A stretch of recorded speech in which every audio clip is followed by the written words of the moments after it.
Hello दोस्तों, स्वागत है आप सबका मेरी इस यूट्यूब चैनल में।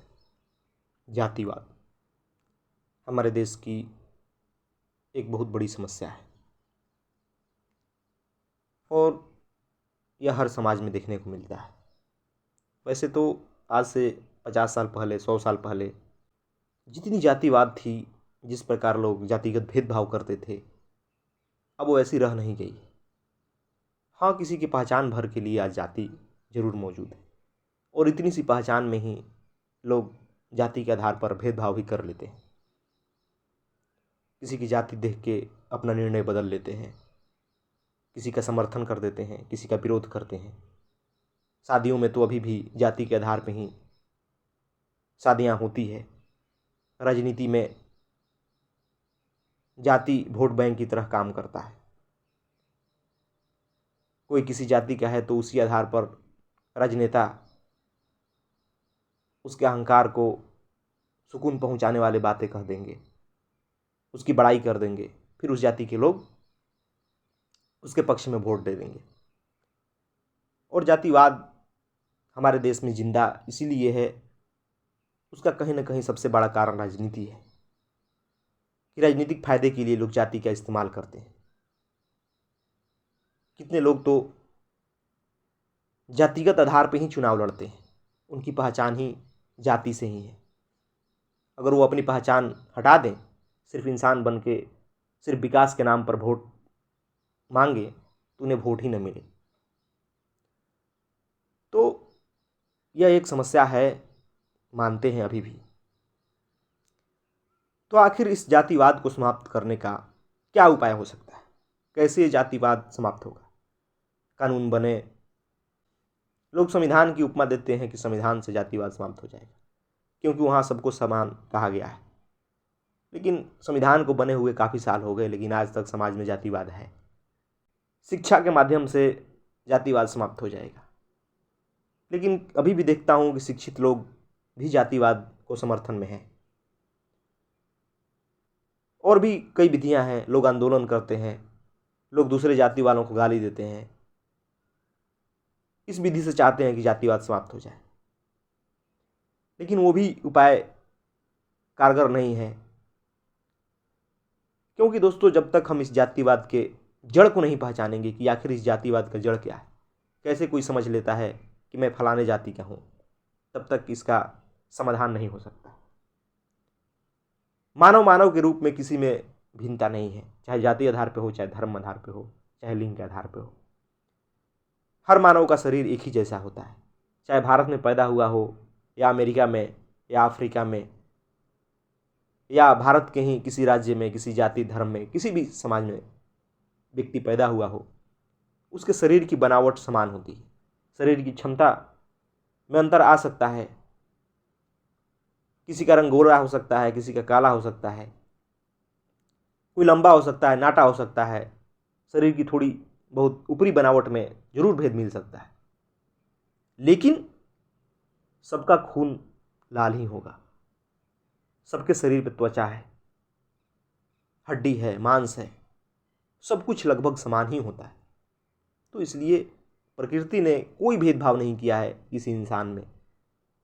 वो परिस्थिति और जगह के अनुसार जरूर कुछ भेदभाव मिलता है, लेकिन इस आधार पर नहीं कि कोई जातिगत भेदभाव कर ले। किसी ऊंची जाति का है तो उसमें कुछ ज़्यादा बुद्धि मिलेगी, किसी नीची जाति का है तो कम बुद्धि मिलेगी, या वो उसकी कम योग्यता है, ऐसी कोई बात नहीं है। तो आखिर ये भेदभाव पनपा कैसे, कैसे हम समझ लेते हैं कि कोई हमसे अलग है? तो दोस्तों अगर इसे समझना है तो हमें अध्यात्म के पास आना होगा। अध्यात्म ही है जो इस जातिगत भेदभाव को मिटाने में कारगर है। अध्यात्म से आप जातिगत ही क्यों, समाज के तमाम तरह के भेदभाव को मिटा सकते हैं, चाहे वो धार्मिक आधार पे हो, सामाजिक आधार पे हो, भाषाई आधार पे हो या लिंग के आधार पे हो। क्योंकि अध्यात्म आपको आपसे परिचय कराता है कि आप हो कौन। जो आप खुद को समझे बैठे हो वो तो झूठ है, वो तो समाज ने आपको पकड़ा दिया है, वो तो आपकी कंडीशनिंग है। आप एक संस्कारित मन लेके घूम रहे हो और सोच रहे हो कि मैं ही वो हूं। ये सिखाता है अध्यात्म, आपकी सारी पहचान को काट के रख देता है। आप जो भी बचपन से खुद को माने बैठे हो वो दिखा देता है कि आप वो नहीं हो, आप झूठ में जी रहे हो। तो फिर जाति कैसे आपकी सच हो गई? जिस आधार पर आप दूसरों से भेदभाव कर रहे हो, किसी को ब्राह्मण कह रहे हो, किसी को दलित कह रहे हो, किसी को यादव कह रहे हो, किसी को राजपूत कह रहे हो, या हजारों प्रकार की जातियां, किस आधार पर कह रहे हो?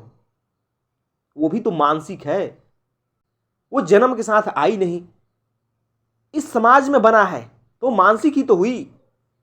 आपको बचपन से इस प्रकार कंडीशनिंग किया जाता है, इस प्रकार बार बार वो चीज सुनते हैं कि आप उसे सच मान लेते हैं, खुद को वही मान बैठते हैं, जैसे कि अपना नाम। कोई आपसे पूछता है कि आप कौन हो, आप फटाक से अपना नाम बताते हो।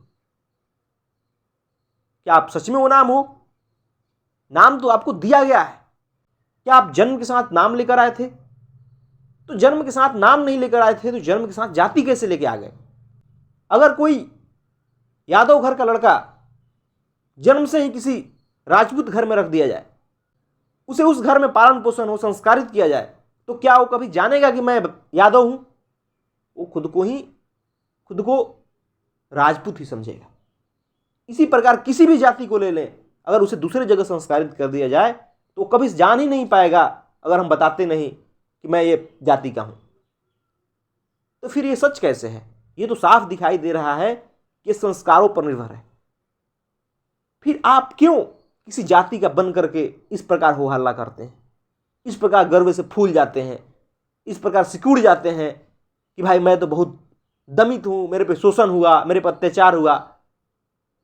और जो लोग इस प्रकार भी फूल जाते हैं कि मैं तो सर्वश्रेष्ठ जाति का हूं, मैं तो ब्राह्मण हूं, ये तो महामूर्खता की बात है। लेकिन आज समाज में देखा जाए तो इस नाम पे खूब हो हंगामा होता है।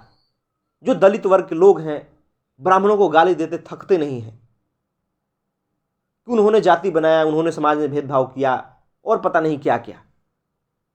इस कारण आज उनके लिए सबसे बड़ी समस्या कोई है तो जाति है। देश की सारी मुद्दा अलग रख देते हैं लोग और जाति को इतना ऊंचा उठाते हैं, इस प्रकार उस पर बात करते हैं कि लगता है कि उसके बिना उनका भोजन ही नहीं मिलेगा। लेकिन यह सब सिर्फ अज्ञानता है, ना समझी है। आप खुद को दलित मान रहे हो ये भी झूठ है, किसी को ब्राह्मण मान रहे हो ये भी झूठ है, क्योंकि दोनों ही संस्कार का है, दिया हुआ है। ना वो ब्राह्मण है, ना आप दलित हो, ना कोई यादव है, ना कोई पंडित है, ना कोई राजपूत है। वो झूठ में जी रहे हैं जो लोग खुद को किसी जाति का मानकर जीते हैं। बस आपने ये चीज को देखा नहीं है, ना कभी समझने की कोशिश की। आप जो समाज से संस्कार मिला है उसी को आप सच मानकर जी रहे हो, जो कि वो सच है नहीं। तो इससे परिचय कौन कराएगा? इससे परिचय कराएगा अध्यात्म। क्योंकि बाहरी संसार की चीजें तो बस आपको जो हो वही मान करके आपके साथ व्यवहार करेगी। लेकिन जैसे ही हम अध्यात्म के जरिए स्वयं को जानते हैं, फिर हम इस जाति से मुक्त हो जाते हैं। फिर हम वो रहेंगे ही नहीं, तो फिर हमें किसी की बातें चोट कैसे पहुंचाएगी? कोई कितना ही गाली दे, कितना ही कुछ उस जाति को कहे, जब वो हुई ही नहीं तो मैं क्यों वो समझूंगा? हमारा जन्म अभी कुछ साल पहले हुआ, मैं क्यों इतिहास में अटका रहूंगा कि मेरी जाति पर अत्याचार हुआ कि क्या हुआ कि क्या हुआ? आज की समस्या आज प्रमुख है, मेरा जीवन आज प्रमुख है।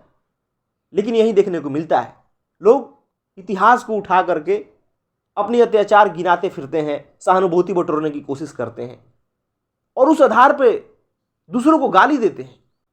लेकिन यह सिर्फ अज्ञानता है, यह सिर्फ नासमझी है। ना आप स्वयं को जानते हो, ना दूसरे को जानते हो। जो भेदभाव का बीच में कारण है वो सिर्फ मानसिक है, जो कि संस्कारित है, कंडीशनिंग है। जैसे ही आप समझ लोगे कि मेरे में और किसी दूसरे व्यक्ति में जो भेदभाव का कारण है वो सामाजिक है, वैसे ही आप दूसरों से भेदभाव बंद कर दोगे, वैसे ही आप दूसरों को गाली देना बंद कर दोगे। क्योंकि जिसे आप अपनी समस्या का कारण समझ रहे हो उसे साफ देखोगे कि वो भी संस्कारित ही है, उसे भी पता नहीं उस बारे में कि वो है क्या। दोस्तों, अध्यात्म बहुत कारगर चीज है। जातिगत ही क्यों, धार्मिक आधार पर भी जो भेदभाव है,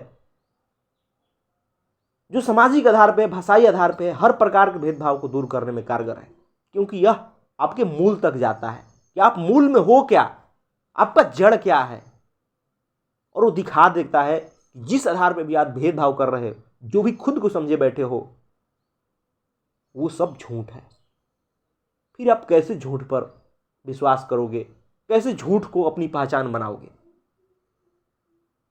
जो आपकी पहचान है वो भी किसी और की ही पहचान है। फिर दिखाई देता है कि हर व्यक्ति यहां समान है, किसी में कोई भेदभाव नहीं है। भेदभाव तो सिर्फ संस्कार के वजह से, सिर्फ मानसिक है। लेकिन आप अध्यात्म के समझते नहीं, अध्यात्म को अपनाते नहीं, तो इसलिए आप दूसरे तरीकों से ही उसका समाधान ढूंढने की कोशिश करते हो। जो जाति मिटाने वाले लोग हैं, उनकी खुद एक जाति बन जाती है। वो दूसरों की जाति तो मिटाना चाहते हैं, लेकिन अपनी जाति के व्यक्ति को लेके गर्व से फूले रहते हैं कि देखो मेरी जाति में इतने ऊंचे ऊंचे लोग हुए हैं। भला ऐसे जाति मिट सकती है? आपको अपनी जाति से प्यार है और चाहते हैं कि जाति मिट जाए। आप अपने नाम के पीछे जाति वाचक शब्द लिखते हैं और चाहते हैं कि दूसरे लोग ना लिखें। ऐसा हो सकता है? कभी नहीं हो सकता है। जब आपको जातिवाद पसंद नहीं है तो अपने नाम के पीछे भी वो जाति सूचक शब्द हटाना होगा। आपको अपनी जाति पर गर्व करना बंद करना होगा, तभी जाति मिटेगी। नहीं तो आप चाहे लाख उपाय कर लें, चाहे बंदूकें लेके उतर जाएं जातिवाद मिटाने के लिए, उस प्रकार से जातिवाद नहीं मिटेगी। सिर्फ मनुष्यता मिटेगी, मानवता मरेगी। क्योंकि युद्ध से, लड़ाइयों से, आलोचना से कभी किसी समाज का भला नहीं हुआ है। भला तभी होगा जब समस्या के जड़ को समझेंगे, और जड़ को समझने के लिए जरूरी है अध्यात्म। क्योंकि बिना अध्यात्म के आप जान ही नहीं पाओगे कि आप हो क्या। आप अपनी कंडीशनिंग में ही जीते रह जाओगे। मानव के जीवन का दुख का ही यही कारण है कि वो झूठ में जीता है, वो कंडीशनिंग में जीता है। समाज ने जो उसे पकड़ा दिया है उसी में जीता है, वो उसी को सच समझ लेता है। कभी जानने की कोशिश भी नहीं करता कि वो कितना सच है, कितना झूठ। लेकिन उसी को मान के सुख दुख भी उसी से उसके जुड़ जाते हैं। जिस दिन अध्यात्म के जरिए व्यक्ति स्वयं को जान जाए, उसे पता चले कि वो कितना झूठ में जी रहा था, उसकी समस्याएं कितनी झूठी थी। लेकिन चूंकि आपके पास वो आंख नहीं है, इसलिए आप वो देख नहीं पाते और आप झूठ को ही सच समझ लेते हैं। तो इसलिए पहले वो अपने भीतर आंख पैदा कीजिए, जिससे कि आप साफ साफ स्वयं को देख पाए कि आप हो क्या, आपकी समस्याएं जो है उनका स्तर क्या है, वो कितनी झूठी है। फिर आप जीवन को सहज ढंग से जी पाओगे, आपके जीवन से सारी समस्याएं दूर हो जाओगी। फिर जातिवाद क्या चीज है? जातिवाद बहुत छोटी चीज है, लेकिन कुछ लोग राजनीतिक फायदे के लिए इसे बहुत बड़ा बना देते हैं, या अज्ञानतावश इसे बहुत बड़ा बना देते हैं। तो मैं यही कहना चाहूंगा कि इस प्रकार समस्याओं को हवा देने से कुछ नहीं होगा, उसका समाधान सोचिए।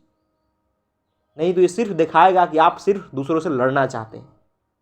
आपके भीतर दूसरों को नीचा दिखाने की मानसिकता भरी है। इस प्रकार कभी किसी समस्या का हल नहीं होता। धन्यवाद दोस्तों।